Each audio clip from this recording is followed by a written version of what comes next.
Hey guys, welcome back to Whimsy Cool. Today we're going to be doing another book review, People We Meet on Vacation by Emily Henry. I just read the book and then watched the movie, so I had never read the book, and before I watched the movie I wanted to read it first.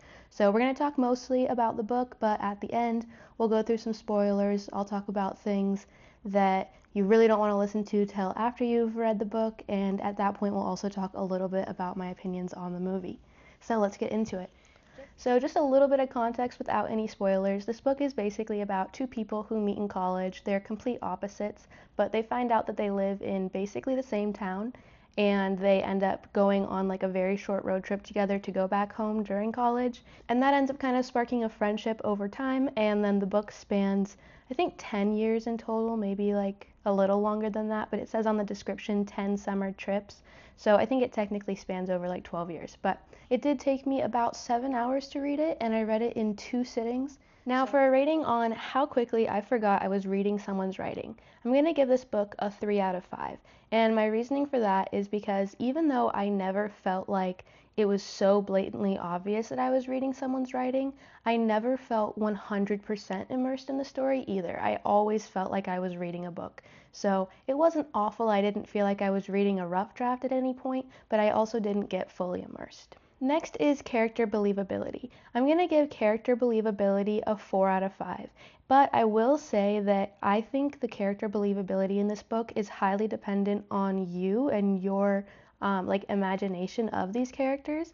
I think that it would be really easy to look at these characters and think that nobody is that much a certain way, but when I was reading it, I kind of imagined that we were seeing these more intense moments of their personalities and not necessarily that these characters were too intense to be real. So I'm going to rate it a 4 out of 5, but I can really see how someone else would rate it a lot lower. Then going into conflict believability, I'm going to give the book a 5 out of 5. Personally, when I was reading this book, I felt like the conflict was very, very real and something that a lot of people can relate to in some way. But my big pet peeve with this is that even though it felt incredibly believable and there wasn't a great solution, quote unquote, I would say that most people might go in the complete opposite direction and say that the believability of the conflict is a 1 out of 5 because the premise of the conflict is kind of based within a lack of respect for other people's boundaries and what flexibility they have. So I personally feel like it's a 5 out of 5, but again, I could see someone flipping it to the complete opposite end of that. Okay, next, plot and predictability. So the overall predictability of this plot, I am going to give a 2 out of 5. And my reasoning for that is because I at no point felt like I was surprised by anything that happened, and a lot of the times I assumed that a chapter would end a certain way or the next chapter a certain thing would have to happen. And I'm not necessarily thinking of that as a bad thing in this scenario, but it's definitely not something that's going to surprise you. All right, emotional impact. So rating my emotional connection to the book on a 1 out of 5, and then did I cry, yes or no? No, I did not cry at any point. And then emotional connection, I'm going to rate it a 3 out of 5.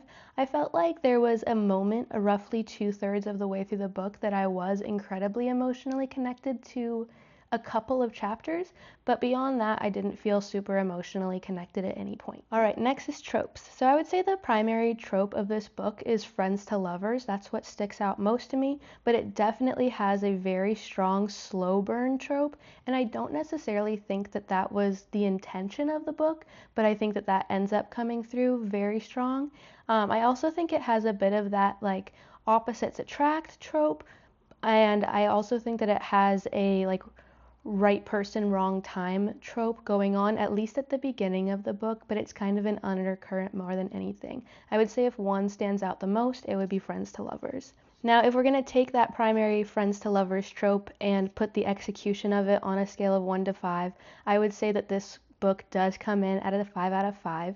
For me, when I'm reading a friends to lovers, it's really important that the friends portion of that is incredibly strong and they take time to build that up for the reader before anything else gets thrown in the mix. And even though it kind of drug on to make this possible, I do feel that Emily Henry did make that happen in a way that allows that trope to come to life very well. So that's going to be a 5 out of 5 for me.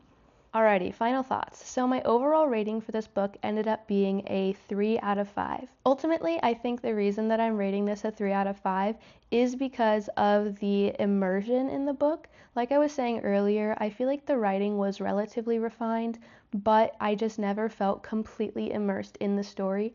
And so ultimately, while there's a lot of other good stuff happening, that just means that this book is a 3 out of 5 for me. How likely am I to reread? I will probably never reread this book again, but that's something that I nearly never do. So it's going to be a big deal if I ever say yes to that one.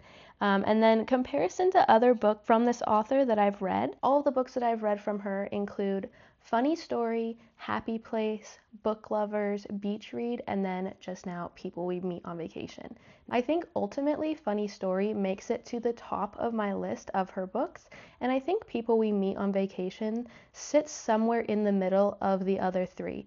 Alright, so this is the end of the spoiler-free review, and now we're going to go into more of like a book club style rant, and I'm also going to talk about the movie. So if you haven't read the book yet, pause, like the video, and come back afterwards. Leave your thoughts in the comments after you listen to this next part. Don't let me ruin the book for you. Okay, so I finished reading this book and immediately watched the movie, like literally in the same day. And I think that that is going to make it very hard for me to talk about them separately. And so I'm going to talk about them mostly together. One of the most important parts of this book to me was how Poppy had to cancel a work trip and pay for the trip to Palm Springs on her own in order to see Alex. And in the movie, not only did they not go to Palm Springs and like stay in the hotel room and all of that, but they were in this other beautiful place and her work allowed her to go there. And that just really ruined so much of the story for me because that was so incredibly important to how I perceived the entire book. Okay, so I kind of hinted at this earlier, but one of the hardest things about this book for me was how Poppy was kind of like breaking a lot of boundaries with Alex. Like he was in relationships and he was like trying to keep the peace and all of these things, and it felt like she kept trying to break that or like make these big things out of nothing, and that was really hard for me just because I feel like me as a person, I would never do that. Like if I had a best friend that I had been in love with for years, I would not do anything to like get in the way of their on again off again relationship. I probably would just like shut off my brain to being interested in that person at all, which kind of goes back to my low rating on the character believability, honestly. That was like the most difficult thing for me is I was like, I can't really relate to doing that. And so when I'm seeing like these big outbursts one way or the other, I'm like, whoa, that's kind of a lot. And I get that it's a story and like for it to unravel the way that it does, something has to happen, right? But I don't know, that was really hard for me. But touching on the movie a little bit more, I just couldn't believe how they cut years. Like literally the amount of time that the story took place over was shortened. And there was like that scene with the wishing well, that didn't happen in the book, unless I missed it, which I don't think I did. Like, why are we doing that? And then why does she actually buy that statue thing when they're in somewhere in Canada? I can't remember. Why does she buy it and keep it in her closet? Like the whole point was that it was a joke and they were laughing about it. But now Poppy is the one that's like, oh, it speaks to me. Like to me, that was so, the whole like, oh, it speaks to me and making fun of that was such an important part of what made them similar. Like they had all of these things that made them opposites, but at least they had that made them similar.